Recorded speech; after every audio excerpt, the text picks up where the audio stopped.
Everyone in the thick of an international break, but some key players for Arsenal that we thought might be playing throughout it won't be. They'll in fact be staying with Arsenal to recover from injuries. That's Bukayo Saka, Declan Rice, and of course Martin Ødegaard. I say of course Martin Ødegaard. I mean, actually I think a few of us thought that he would go and play, but he's not. He's actually going to stay at Arsenal despite completing 95 minutes against Chelsea, and he's going to continue his rehabilitation. He's getting back to full fitness and form with the club and won't be playing for Norway. Bukayo Saka and Declan Rice have pulled out as well, as we mentioned.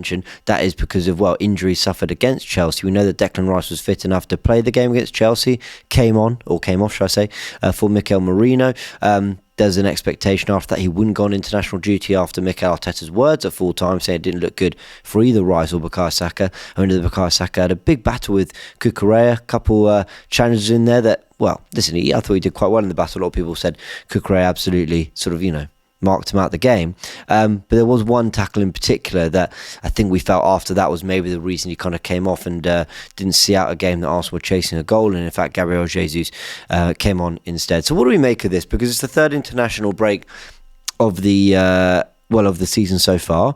A lot of people just sort of feel fed up when the international break comes along. It is worth remembering that, yes, from an Arsenal fan perspective, it's somewhat disappointing that we can't sort of keep watching our team play.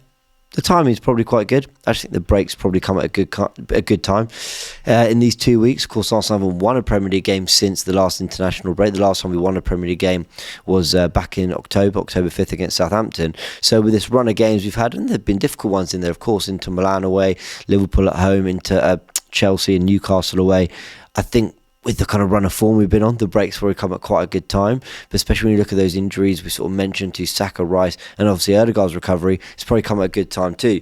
But there's still frustration the international break is even kind of placed in this part of the season. I think what I would say is that, to be fair, 3 games into the Premier League season feels far too early for there to be a break. The October one, you kind of sort of stomach it and kind of accept it, maybe 7 games in. At this point, probably makes sense. This is why they should be looking at the calendar and the schedule and be sort of, balancing out a little bit better because, to be 11 games into the Premier League season, for there to have been 3 international breaks off, so 6 weeks off already, just feels like quite a long time, doesn't it? But anyway, back to the injuries. Look, we hope it's nothing serious. We don't really know the extent of them. Bukayo Saka and Declan Rice obviously taking no risks. We know that they did both go off on the last international duty. And the thing is, when they go and they play for England, they play a lot of football. They're not just sort of in and out of the team a little bit. They seem to play a lot of football, especially Declan Rice.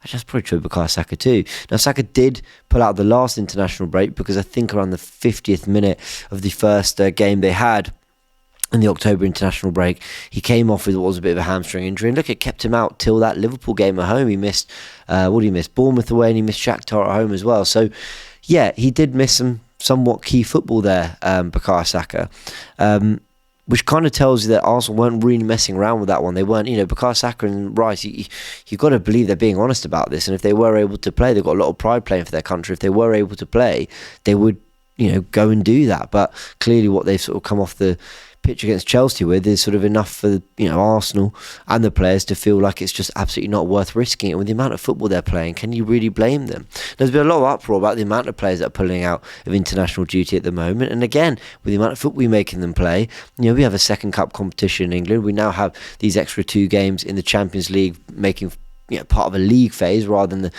traditional 6 games in a group that we normally have. And if you don't make it in the top 8, you're then playing another 2 before you get into the knockouts. I just think when you look at the amount of football that's being played, and they're adding a Club World Cup, and they're adding that starts next summer. Of course, that doesn't affect Arsenal, but then you've got the Nations League, and then that final's played every few years or whatever. I mean, they've just added so much football that I don't think you can blame players and clubs for wanting to be extra careful with their players when when they're not feeling 100% and going, look, we're not going to let you go on international duty, or players perhaps deciding, I don't feel quite right to go on international duty because there's so much football to play as well, and maybe the management of their minutes isn't quite right. And, Rodri spoke about this, and then he, ended up getting one of the worst injuries you can in football, which was, an ACL tear. So, I don't know. I think we need to be listening to players more. And I think if they're not going to be heard when they're actually speaking about it, then they're going to be heard when they're pulling out of international duty and deciding that they don't want to, take risks. I don't think you can really blame them for that, despite the uproar that they're not making themselves available and maybe playing through injury for their country. I think can you really blame them? And like I said, I think if Rice and Saka could get out there and play, I think they absolutely would. I'm not questioning their commitment to England in any way, shape or form. But I think when you look at footballers as a whole, and you're discussing whether it's right or wrong they're pulling out of international duty so frequently, I think you've got to ask bigger questions about the game rather than the players themselves, and whether they're wanting or not wanting to make themselves available so easily for their national teams. On Martin Ødegaard, I think what I would say is that I've just got in front of me all the players that are going on international duty, so we'll talk about that in a sec. On Martin Ødegaard, I think that's just quite sensible. I mean, Gunnar Blog at The Athletic has let us know, I've lost it, here we go, that after being assessed by the Norwegian national team, Martin Ødegaard will not feature in the 2 upcoming international games. He returns to Arsenal to continue his rehabilitation. So he did go with the national team to get checked out. Of course, he had that ankle injury that he sustained on the first international break of the season. And to be honest, I think this is a really sensible decision from the Norwegian national team, just to say, look, there's no point risking it for a couple of reasons. They actually kind of risked it, I think, when they played him. I think he had some problems going into the first international break, and he played, I think he got through a game, but he wasn't quite right. I mean, correct me in the comment section if I'm wrong. But then that second game, he sustained the injury, and we missed him for a really, really key period. Now, he has come back, and he's played 90 minutes for Chelsea, for Arsenal against Chelsea.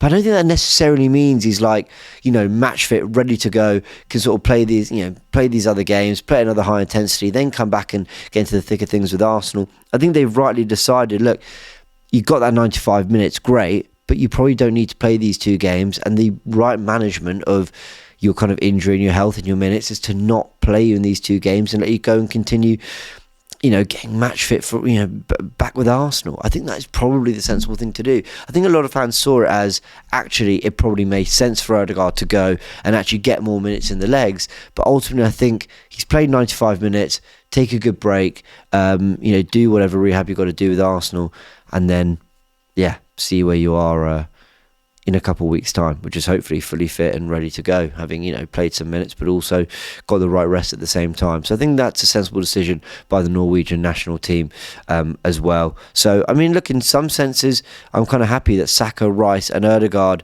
all haven't gone on international duty. But on the other hand, they haven't gone for a reason. Ødegaard, because they need to manage an injury that was pretty serious, kept him out for over 2 months. And for Saka and Rice, it's because they have an injury that's keeping them out.